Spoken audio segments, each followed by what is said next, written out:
Bim, c'est Sébastien et je suis ravi de vous parler aujourd'hui. J'espère que vous avez reconnu qu'on allait parler de Thibaut InShape, l'influenceur sport muscu le plus suivi des réseaux sociaux avec plus de 5 millions de followers sur Insta et près de 9 millions sur YouTube. Alors, aujourd'hui, on va aller regarder si tous ces millions de followers garantissent des millions d'euros, mais surtout, s'il pourrait booster sa conversion et donc en faire beaucoup plus. Du coup, je vous donne rendez-vous sur thibautinshape.com. Petit disclaimer, l'idée de cet audit n'est pas d'être exhaustif sur l'ensemble des points, sinon la vidéo serait beaucoup trop longue. Mais je vais essayer de vous donner des petites indications qui doivent vous permettre de regarder votre site différemment et d'avoir des idées pour booster votre conversion. Alors, quand on arrive sur la homepage, je vois déjà deux choses qui me dérangent. La première chose, c'est le bandeau d'information tout en haut. Son problème, il est en blanc, comme le menu. Du coup, l'information qui est principale, qui nous dit que la livraison est offerte à partir de 59 €, passe complètement à la trappe et ça, c'est vraiment dommage. Le deuxième point que je vois tout de suite, c'est son header. Le problème, c'est un problème de lisibilité. Sur le web, les gens lisent en F et non en Z comme en publicité.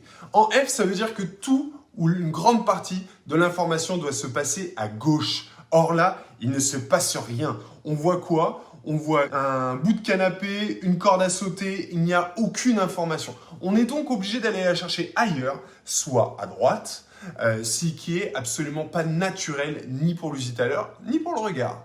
Donc ça, grosse faute. Et la deuxième faute que je vois, enfin la troisième, waouh, ça fait déjà 3. La troisième faute que je vois sur ce header, c'est les catégories qui y a en dessous. Alors, c'est pas un problème de montrer les catégories, c'est même plutôt quelque chose de positif. Par contre, encore une fois, problème de lisibilité. Je viens de vérifier, les titres des catégories sont écrits en 10 pixels. Qui est capable de lire en 10 pixels sur le web? C'est absolument impossible. Sur le web, on lit au minimum en 16 pixels. Donc faites très attention à ça sur votre site web. Alors, je ne vais pas aller plus loin sur la homepage. On va tout de suite aller sur les pages catégories. Parce que je vous avoue, je suis déjà allé et catégorie, page produit, on a des milliers de choses à dire. Alors tout de suite, on va aller dans les pages catégories. On va prendre par hasard la catégorie vêtements. Alors la première chose que je vois dans le menu, qui est quelque chose d'hyper important, c'est que donc on est dans la catégorie vêtements. Sous la catégorie vêtements, on a hommes, femmes, enfants, divers. Il est impossible de voir l'ensemble des produits de ces catégories. Par exemple, si je veux voir les produits hommes, je suis obligé de choisir parmi boxers, jogging ou autres. Ça, c'est un vrai problème. Parce que de temps en temps, l'internaute sait ce qu'il vient chercher. De temps en temps, il a besoin de découvrir. Donc, n'oubliez jamais d'avoir un petit, voire tout, ou quelque chose comme ça qui devrait vraiment aider vos clients. On va aller par exemple dans jogging, vu qu'on est obligé de choisir.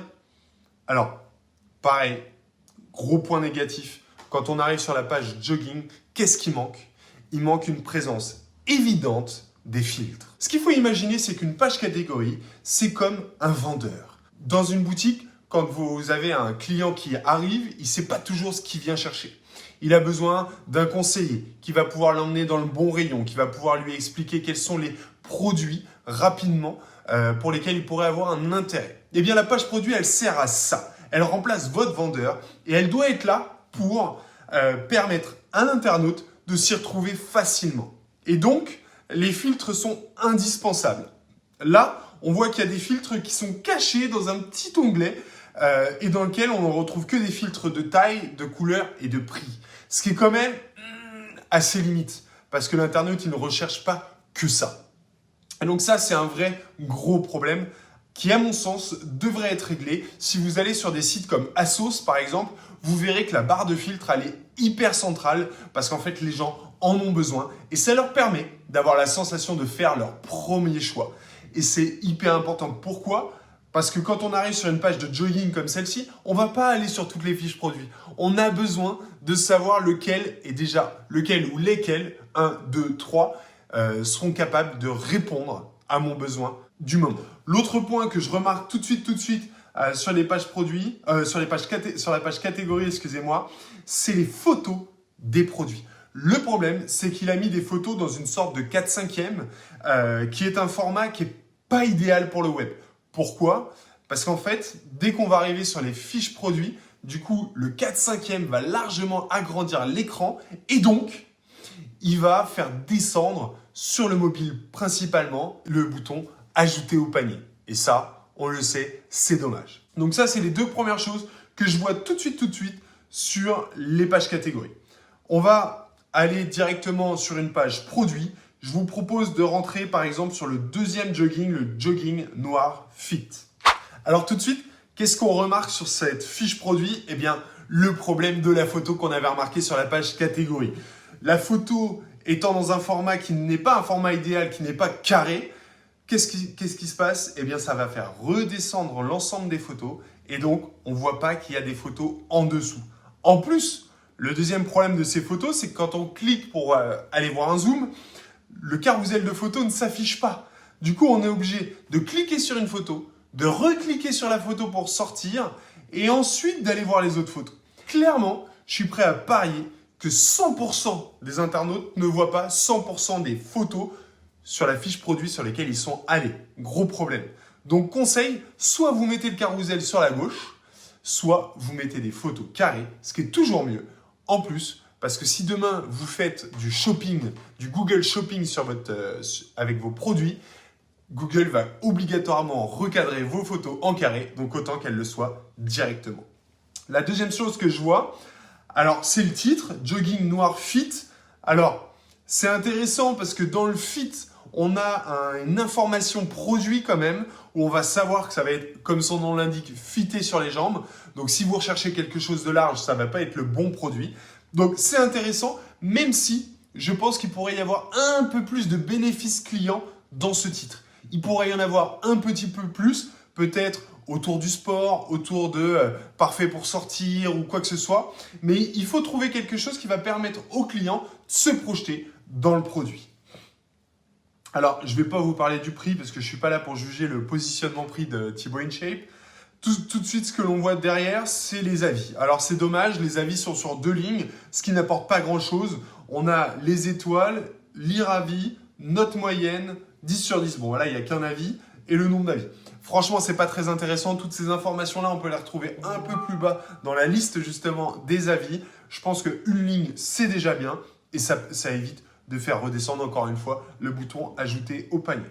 Deuxième point, qu'elle même, référence. Alors là, ça n'a absolument aucun intérêt pour le client. Et donc, tout ce qui n'a pas d'intérêt pour le client, il ne faut pas le mettre en tout cas aussi haut. Là, ça n'a pas d'intérêt, ce n'est pas ce qui va lui permettre de choisir le produit. Donc, il faut l'enlever absolument. Ensuite, on trouve le guide détail qui est plutôt bien fait, qui est intéressant, qui permet de... Bon, clairement, on pourrait encore le storyteller un petit peu plus, mais il est intéressant, ça fait le job, au moins il est là.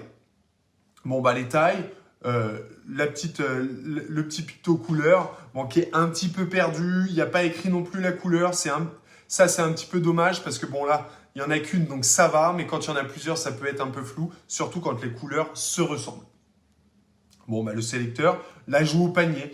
Alors, l'ajout au panier, c'est toujours intéressant de le mettre dans une couleur qui ne soit pas vraiment présente sur le site. Là, il est dans un orange que l'on voit ailleurs sur le site, mais bon, le site est quand même assez sobre, donc le bouton ressort quand même pas mal.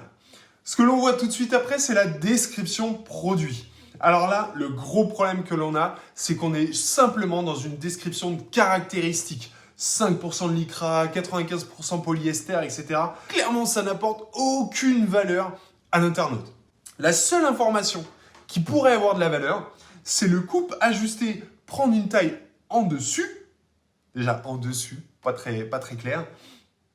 Et elle arrive tout en bas.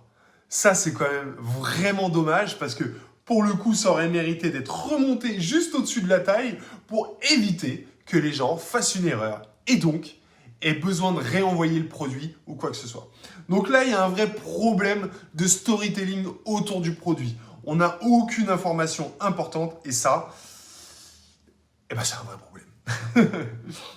Donc ensuite, on a conseil d'entretien. Ça, c'est tout à fait classique. C'est des informations qu'on retrouvera sur le produit et qui ne devraient pas, à ce niveau-là, être un plus ou un moins pour choisir le produit. Quand on redescend, donc on a la liste d'avis et ensuite on a les produits additionnels. Alors ce que moi je trouve vraiment dommage, c'est qu'on n'ait absolument pas les produits.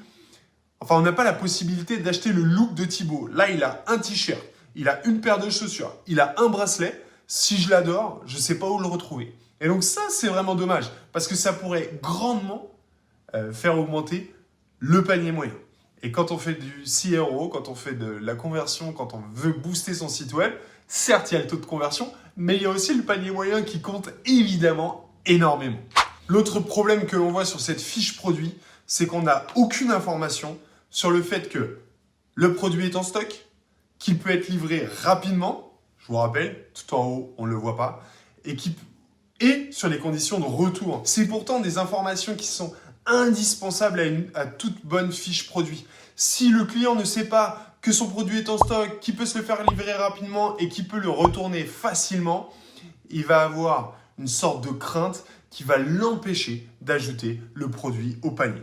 Donc ça, c'est un vrai problème. Alors vous allez me dire, on le voit tout en bas, mais en fait, le gros problème des informations qui sont tout en bas de page, c'est que les gens ne les lisent pas. C'est très très rare que les gens aillent tout en bas pour lire et avoir de l'information.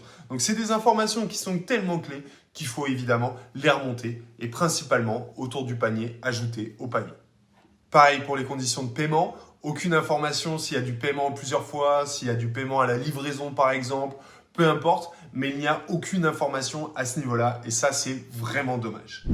On va s'arrêter là pour l'audit de ce site. Alors, c'est toujours trop court, je sais. Je pourrais aller beaucoup plus loin. On n'a pas vu de badge sur les fiches, sur les pages catégories. On n'a pas encore été dans l'ajout au panier. On est sur un CMS, donc on ne va pas pouvoir y faire grand-chose.